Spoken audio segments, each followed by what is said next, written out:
This is the Hidden Killers podcast with Tony Brueski. Featuring defense attorney, Hidden Killers daily contributor, and host of the Defense Diaries podcast, Bob Motta.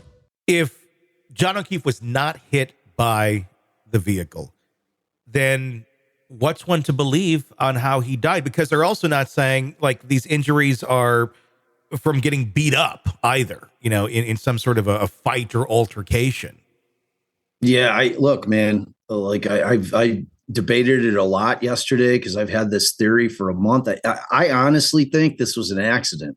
Oh, yeah. I honestly think that John was hammered, got out of the car, was walking up the driveway, slipped, both feet come out from underneath him. He crushes the back of his skull, doesn't knock him out. He's concussed as hell, probably gets up to all fours, may go down again, which would explain him hitting his face once again, stands up, and ultimately stumbles over to his final resting place. And at some point, like the people were debating me most on my theory was the wild animal theory. Yeah. Like that, like if you just Google, like I Googled what's in like indigenous to Eastern Mass, coyotes are all over the place in 2022. If you Google it, they were having real issues with coyotes. And there's a forest right there. I mean, look, and like coyotes drag their prey. Like people are like, oh, it would have been eating his face. It would have eaten the eyes. It would have eaten an appendage. I'm like, I think that it probably would have been the coyote would have tried to drag the body out of the front yard and into a more private place because that's what they do with their prey. And again, I was researching this shit. And do I know? I have no clue. Yeah. But I'm just telling you that the theory is as plausible as anything else. So that leaves us with the taillight. Yeah. So if my theory were to be believed, and like I guess other people have thrown it out there, I haven't seen it or heard people doing it. I'm not trying to say that I invented this, but I hadn't seen it when I started saying, I'm like, man, this just seems like it might have been an accident. You know, like that you've got two sides trying to cram their theories down people's throats, and both seem implausible to me. They just do. Like the him getting hit seems implausible, him getting in the house and getting beaten, and then they're leaving him out there and then just decide to let him freeze to death. And then you have all these people that are willing to keep this secret to death. Seems implausible to me.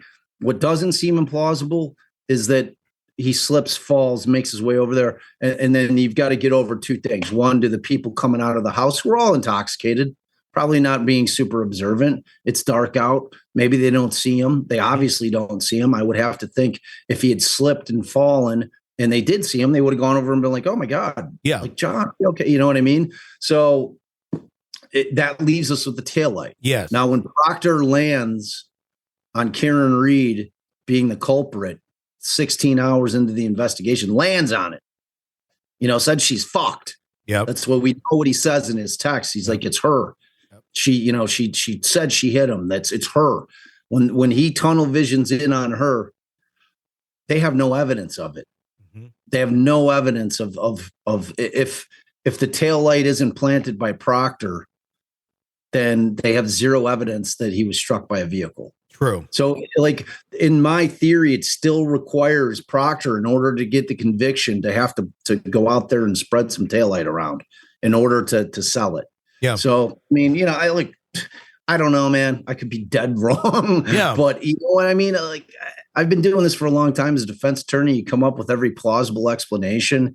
And that's certainly just as plausible as anything else. But what about the microscopic pieces of taillight that they say were embedded in his clothing? I didn't really hear that testimony. Yeah. Like she said something. It certainly wasn't like made of a big point of, which I found to be interesting. Like that could be pretty powerful if that's in fact what's here. And like I barely remember her even mentioning it, to be honest with you. Yeah. Like and they didn't really cross her on it at all. Yeah.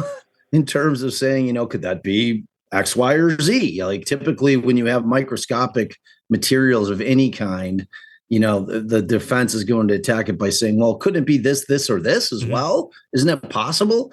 I mean, so I don't know, man. I just can't see a world in which this jury's come back with the guilty just because the state hasn't proven the case. That doesn't mean that I don't think that she wasn't hit. But I mean, I was waiting and waiting for this ME to come on to tell me how those injuries are consistent with him being hit by a motor vehicle. And she's not willing to do it. She didn't do it.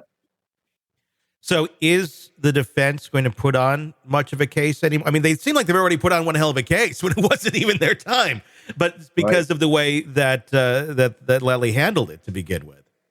Yeah, I mean, they're going to put on their experts. Yeah. They're going to put on Richard Green, who's their cell phone guy. And like, as far as the 227 search, yeah, who gives a shit? I think we answered that already.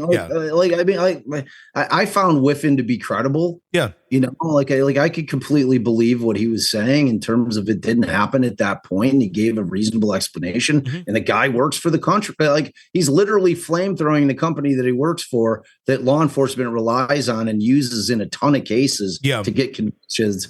And he got on the stand and said it's fallible. Mm-hmm. You know what I mean? Yeah. It's like, that was to me, that gave him credibility. So there's, I can completely buy that she didn't Google that at 2:27 a.m. completely. Yeah. And Green's going to come on the stand and say the opposite thing.